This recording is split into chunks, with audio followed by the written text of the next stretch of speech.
ত্রয়োদশ জাতীয় সংসদ নির্বাচন সামনে রেখে সংসদীয় আসনের সীমানা পুনর্নির্ধারণে শুনানি শুরু হয়েছে। 4 দিনে 1760টি দাবি ও আপত্তির শুনানি করবে নির্বাচন কমিশন।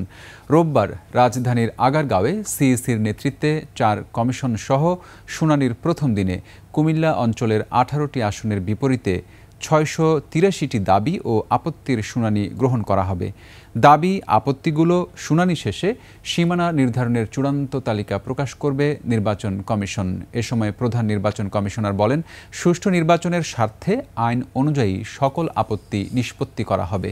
এদিকে শুনানির সময় 12টা 45 মিনিটের দিকে ব্রাহ্মণবাড়িয়া 2 আসনের শুনানি নিয়ে 2 পক্ষের মধ্যে হাতাহাতির ঘটনা ঘটে।